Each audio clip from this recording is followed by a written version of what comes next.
Good morning. It is 8:24 a.m. on Sunday, January 19th, 2020. I'm Christiana Ellis and I just got up. This is 5 more minutes. So, because it is Sunday, I'm continuing my rewatch of Cowboy Bebop with Session 16 Black Dog Serenade, which is another Jet backstory episode. Now, I like Jet as a character, but I think this episode is not one of the strongest. I don't think there's a single episode of Cowboy Bebop that I don't enjoy watching, so it's all a matter of perspective. But I definitely think this episode's a little weaker than some of the others. There's a lot of it that just feels like it's sort of just spinning its wheels. I don't feel like we really learn anything surprising. Um, but and there's a lot of stuff that just feels kind of all sound and fury, so to speak. But let's talk about what happens. So we begin the episode. The cold open shows a couple of prisoners on a prison transport ship, very inspired by Con Air there, who have escaped the guards and have commandeered this ship.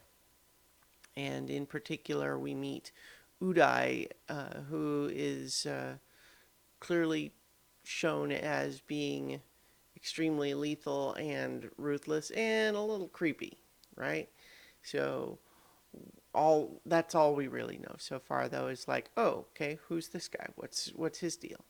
Um, but he's definitely shown as like being weird.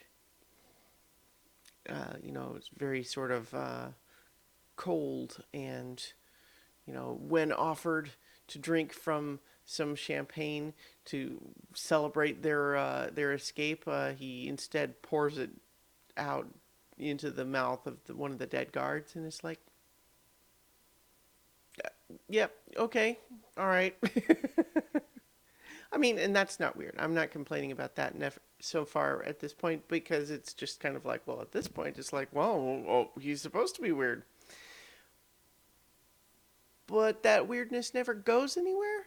It's really not about that. It's just meant to make him seem like a scary bad guy, which it kind of does, but it also doesn't like connect to anything else. Um, Maybe it does a little bit in the sense that they discuss him later in the sense that he's kind of old school compared to these other punks, and that's why we see that he later is in his own way a little bit of a relic, kind of just like Jet and his partner. Anyway, we then go over to the Bebop, and we have uh, basically it's a slow day, but Faye is complaining because the shower is not working, and the she's yelling at Jet to fix it. He's kind of trying to ignore her, working on his bonsai trees, and so she blackmails that she won't let him answer his phone until he agrees to fix it. And so, fine, he fixes it, but the he realizes that the caller is Fad, who is his old partner. And then this is tied to how he lost his arm. In the episode, it's that it ties it together there by having him kind of stare off into space, thinking about Fad, and Faye points out that he's let his cigarette burn down to ashes between his fingers on his artificial hand, and she comments on how like, oh, you should get your arm fixed. They have better ones now, and he gets kind of mad, like, well, this is my arm, and that all kind of sets us up to think like, oh, okay, we're going to maybe learn how he lost his arm. And I guess we kind of do, but also we really don't get any sense of why he would feel attached to this is my arm. Like, what does he care about that arm specifically? We don't really learn anything about him having to deal with having lost an arm. So it's kind of like it's pulling from a lot of stuff, but none of it's really solid. But in any event, we realize now We see more with the prisoners. The hot-headed one kills the pilot who's just trying to reason with them that they're doomed if they continue trying to escape. But Uday kind of takes over again by being very cold, kind of weird, and lethal. And at this point, one of the other prisoners recognizes him and says, "Oh, I know who you are. You're an assassin for the syndicate." And so this connects some dots where, I mean, the syndicate, the Red Dragon Crime Syndicate is where Spike used to be, Spike and where Vicious still is, and that whole connection there. And so the idea that one of Jet's most lethal old criminals that he ever dealt with was part of the syndicate, and that all was connected. It's like, okay, but what does that connection mean? Do we go anywhere with that? Do we actually learn anything interesting or new about the syndicate or Jet that there was that connection? Not really. So it's kind of like, I don't know why I'm so picky about this episode. It just doesn't all connect to me. It feels unmoored compared to a lot of the others. Anyway, uh, Jet goes and meets with Fad, and initially, there's some gentle teasing between these old friends, and there's a great exchange where Jet is commenting on Fad's old-fashioned revolver and says, "So you still think you're a shooter with an old gun like that? ISSP sure can waste tax money." And Fad says, "On the gun?" And Jet says, "No, on your salary." That's pretty good. But initially, this is where Fad is telling Jet, "Oh, Udai's on that ship. That's why we've got to do something." And Jet's first reaction is to say, "Who cares? That's not my problem. I'm not interested." And, at this point, Fad says, "Well, don't you have like a personal vendetta against him? Why wouldn't you want to do this?" But Jet still just walks away. And one of the interesting things about like why the message, to the extent that this one has one, is a little muddled, is that ultimately, what we learn is Jet probably should have trusted those first impulses and walked away, and yet those impulses were to not help an old friend. I mean, is that the message? I don't know. It's playing with film noir stuff, of course. So that's all. It's all extremely tropey from a film noir standpoint. I just feel like ultimately the tropes feel a little bit empty here. Anyway, we see a little bit of a flashback. Jet is leaving, but he's remembering.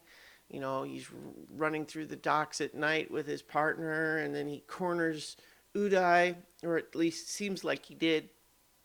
But then he realizes it was a setup, and someone shoots him, and that implication is that I guess that's when he lost his arm. But again, it's like we don't see him lose his arm. We don't see him have to deal with having lost his arm, other than he was set up and shot. Like it doesn't connect to how he lost his arm in any other way, which makes me a little like it feels like it's missing pieces if what they want is to explain how he lost his arm. It's like, oh, he got shot one time, and we're not going to show that. I don't know. Like, why is he specifically attached to that prosthetic arm and wouldn't want to fix it differently? Anyway, at this point, he has that flashback, and then we see that he decides that he's going to go back, but he thinks that if he leaves on this mission, he might die and never come back. So he tells Ed, Ed's saying, "Oh, you're leaving again? Bring me souvenirs." And he says basically, "If I don't ever come back, I want you to take care of my bonsai trees." This is another bit of the episode that rings a little false. Ed while being very silly and delightful, just like always, with the various little sing-songy rhyming things and the silliness of playing with Ein in the bonsai room, splashing water all over the place. Like, those are fun, except that it's specifically in the context of she thinks Jet's never coming back and therefore is like doesn't care. Like, she's happy to play with his bonsai trees in a silly way because presumably he's never coming back. Like, that rings false to me. That doesn't feel like what Ed would do if she really thought that Jet was gone forever. Like, it's I mean, Ed's weird, but Ed does care about the crew of the Bebop. Like, so I don't know. I mean, that I feel like that whole bit, like, it's silliness to try to leaven the episode, but it doesn't ring true with silliness specifically because Ed thinks Jet is never coming back. It just doesn't work for me. But in the meantime, um, we do see, the one little bit of a concession to Uday as a character in his own right, which is we see him try to make contact with the syndicate on Europa, and them specifically telling him, we don't do things like that anymore. That's not how we operate anymore. You're on your own. Which does set up the final confrontation in the sense that he doesn't really have anywhere to go or anything to live for, and so delving back into old conflicts and, being willing to die in that, it like makes more sense because he doesn't have anywhere to go really. And so it's like I get it, but it just doesn't feel like it act other than name checking the syndicate, it doesn't feel like it actually connects to anything else. Like does Spike know this guy? Maybe not. I mean, is there ever the idea that, okay, Spike used to work for the syndicate, Jet used to chase criminals who are in the syndicate? Anything? Not really. Anyway.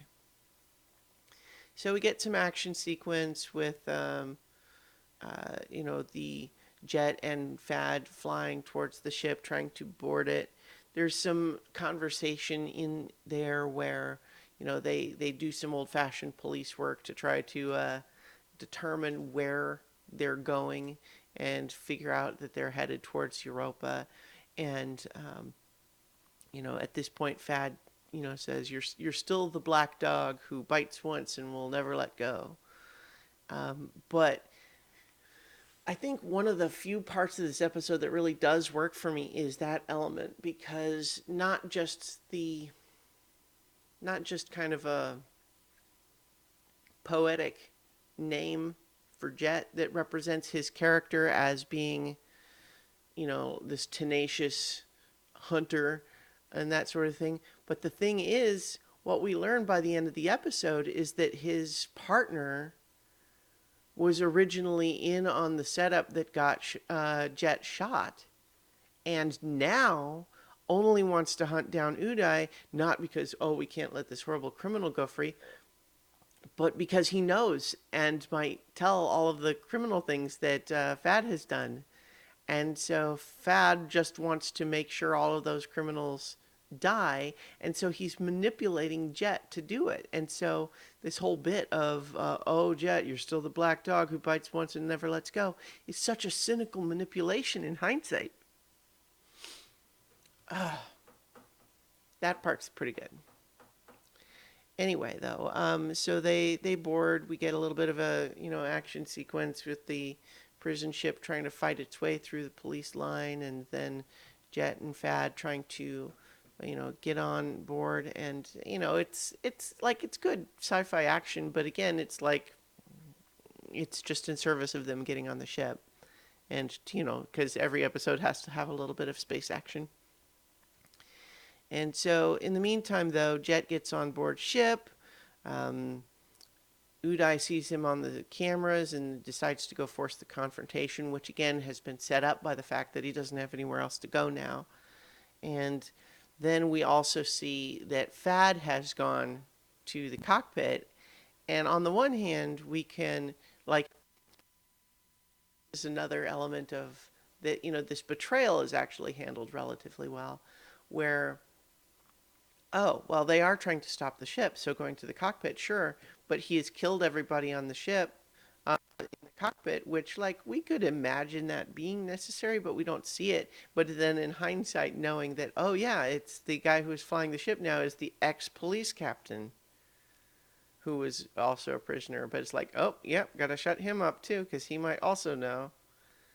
And, so setting everything up. But then we get the really significant shot of him specifically going to reload his gun and only loading it with one bullet.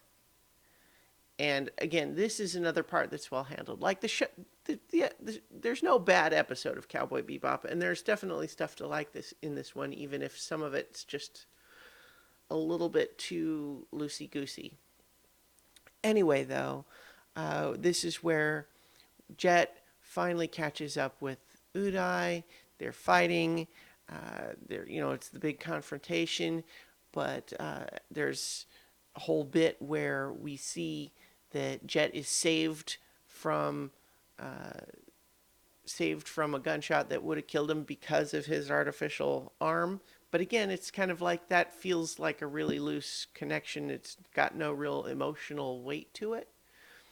Anyway, they're fighting, and at this point, Uday realizes, wait, you're here with Fad? You don't even know. You don't even know what happened then, and tells him it's like, yeah, you didn't want to play ball with the syndicate like he did. Like he worked with the syndicate and was on their payroll, and you didn't want to. And so the setup was his idea to take you out. And of course, at this point, he is shot by Fad.